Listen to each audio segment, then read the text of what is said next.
안녕하세요. 주주입니다. 오늘은 신용대출과 마이너스 통장에 대해 알아보겠습니다. 영상 보시면 신용대출, 마이너스 통장 각각의 장단점하고 언제 어떤 상황에서 사용하면 좋은지 아실 수 있으니까 끝까지 시청 부탁드릴게요.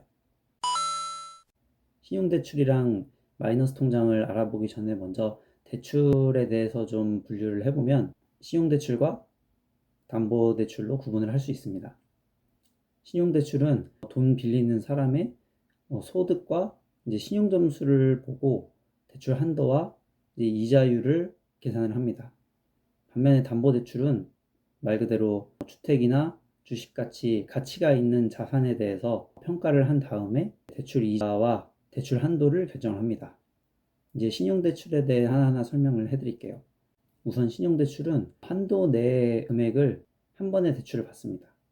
예를 들어서 내가 최대 한도가 5천만 원인 상품을 5천만 원을 대출을 받는다면 내 통장에 바로 5천만 원이 입금이 됩니다.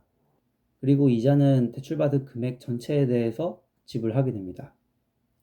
예를 들어서 5천만 원을 대출을 받았는데 연이율이 6%다. 그러면 월 25만 원을 이자로 납부하게 됩니다. 다음으로 마이너스 통장입니다. 사실 마이너스 통장도 신용대출의 한 일부분인데요. 마이너스 통장은 쉽게 말해서 한도가 정해진 통장입니다. 예를 들어서 5천만 원짜리 마이너스 통장을 발급을 받는다라고 하면 처음에는 잔고가 0원으로 되어 있는데 내가 사용한 금액만큼 마이너스 잔고가 찍히게 됩니다. 물론 최대 한도는 5천만 원이고요. 신용대출과 비교를 했을 때 마이너스 통장의 장점은 우선 내가 사용한 금액만큼만 이자를 지불하면 됩니다. 내가 오늘 5천만 원짜리 마이너스 통장을 발급한다고 해도 돈을 사용하지 않으면 이자를 내지 않습니다. 그리고 내가 한 달 뒤에 100만 원을 사용한다고 하면 100만 원을 사용한 날부터 1일로 계산을 해서 이자를 지불하면 됩니다. 이렇게만 보면은 마이너스 통장이 일반 신용대출보다 훨씬 더 좋아 보이지만 단점도 분명히 있습니다. 우선 일반 신용대출보다 최대 한도가 낮고 이율도 더 높습니다. 그리고 이자를 계산을 할 때 사용한 금액에 이자를 더해서 복리로 계산을 합니다. 예를 들어서 내가 5천만 원 대출을 받았는데 이번 달에 1천만 원을 사용해서 다음 달에 10만 원 이자를 낸다면 그 다다음 달에는 1,010만 원에 대한 이자를 지불해야 됩니다.